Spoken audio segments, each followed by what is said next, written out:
The email arrived on an ordinary Thursday, but the words on the screen held the power to rewrite a 58-year-old nightmare. For nearly 6 decades, a small Pennsylvania town held its breath, waiting for the answer to a single, haunting question. Who stole the life of a 9-year-old girl on her way to school? The truth, when it finally surfaced, was more shocking than anyone could have imagined. DNA never forgets, even when the world has. This is the 4th oldest cold case in American history to be cracked, a mystery solved not by a new witness, but by the relentless march of science and the dedication of those who refuse to quit. Welcome to Winds of Thought. Today, we're unraveling a story that proves justice has no expiration date. Before we begin, if you believe that answers should be found no matter how much time has passed, subscribe to the channel and join our community. It was March 18, 1964 in Hazleton, Pennsylvania. A bitter wind whipped through the streets on a morning so cold it felt personal. 9-year-old Marise Chiverella was excited. A devoted student at her Catholic school, she was eager to get to class early.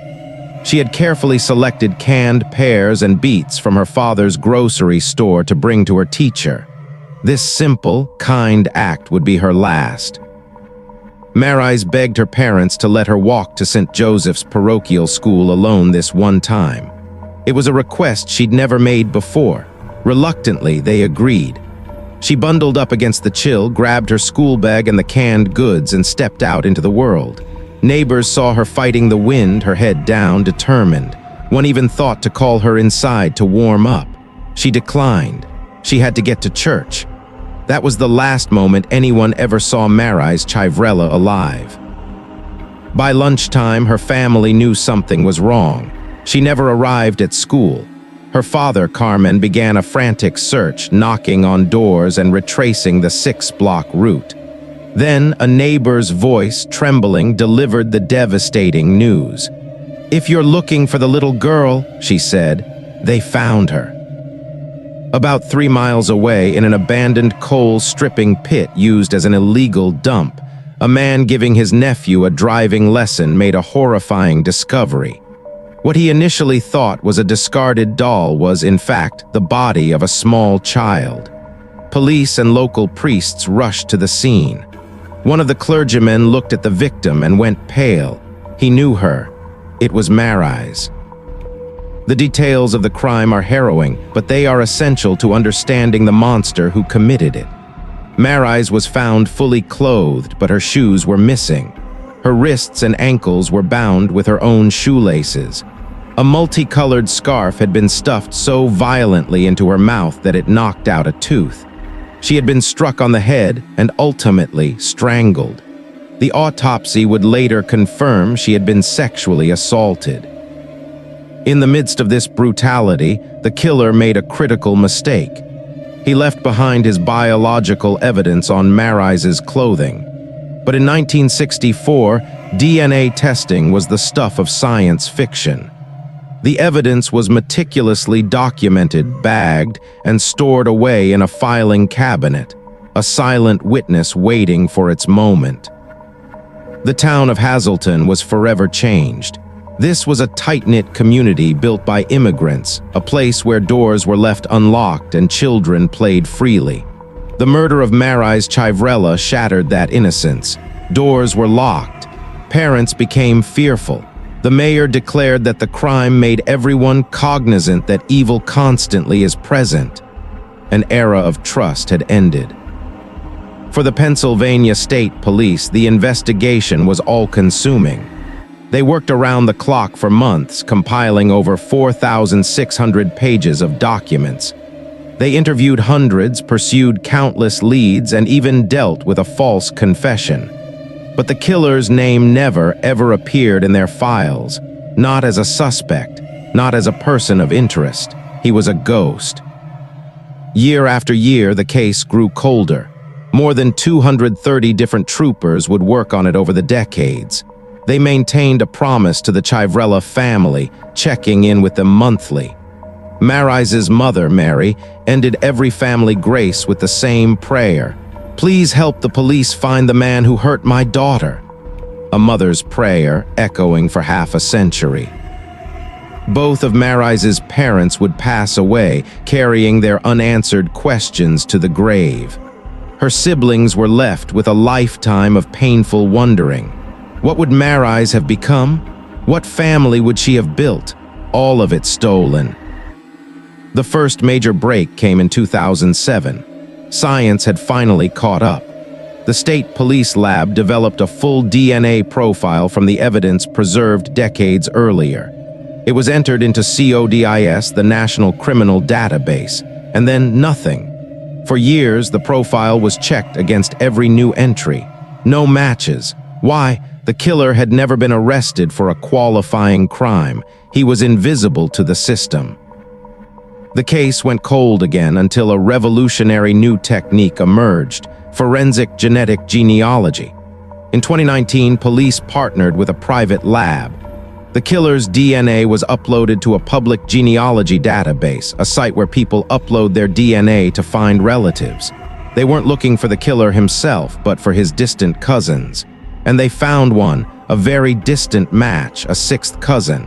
It was a single, fragile thread, but it was a start. The task of following that thread fell to an unlikely hero. His name was Eric Schubert, and he was an 18-year-old college freshman with a passion for genealogy.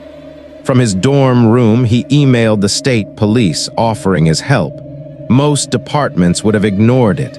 This one did not.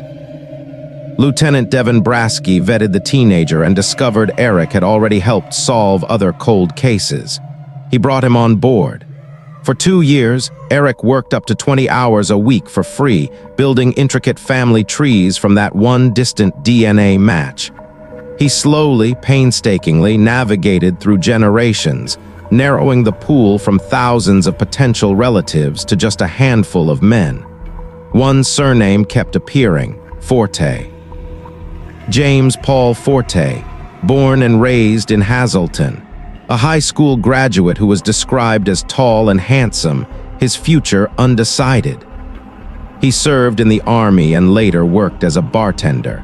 And in 1964, when he murdered Marise Chiverella, he was 22 years old and living just 6 blocks away from her family.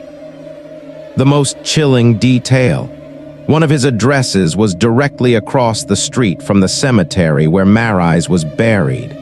For years, the man who killed her could look out his window and see her final resting place. But was it really him? To be certain, police needed a direct DNA comparison. There was just one problem. James Paul Forte had died in 1980. He had taken his secret to the grave, or so he thought. In early 2022, investigators got a warrant to exhume Forte's body from its grave. A tissue sample was taken and rushed to the lab. The results came back with a certainty that defies imagination. The DNA match was 1 in 480 septillion. To put that number in perspective, you would need to search through 4 million planet Earths to find another person with the same profile. It was him. On a Thursday morning in February 2022, the Pennsylvania State Police held a press conference. The room was packed with family, retired investigators, and community members who had lived with this case for most of their lives. Lead investigator Corporal Mark Barron, his voice thick with emotion, made the announcement. "This is a day the family has been waiting for nearly 58 years. He broke down, proving that some cases are more than just files.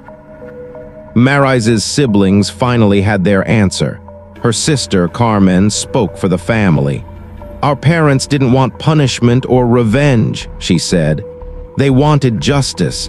Justice has been served today." The closure was profound, but it revealed another terrifying truth. James Forte was a violent sexual predator who had attacked again. In 1974, he was arrested for a violent sexual assault on a young woman. He pleaded guilty to a lesser charge and served no jail time. If DNA technology had existed then, Marise's case would have been solved 48 years earlier. He was a monster hiding in plain sight, and his freedom allowed him to victimize others. This case is a testament to the power of never giving up. It's a story about the dedication of generations of investigators, the brilliance of a teenage genealogist, and a science that turned a 58-year-old secret to dust. It proves that the passage of time is no barrier to the truth. If this story moved you, if you believe that justice should never be abandoned, then do me a favor. Please like this video. It helps Winds of Thought share more vital stories like this one. Time conceals, but science reveals. The identification of James Paul Forte sends a clear message to anyone who believes they've committed the perfect crime. You haven't. You're just waiting. Your DNA is a permanent record, and someday the right person will come along to read it. For Marise Chiverella and for her family, that day finally came. Thanks for watching.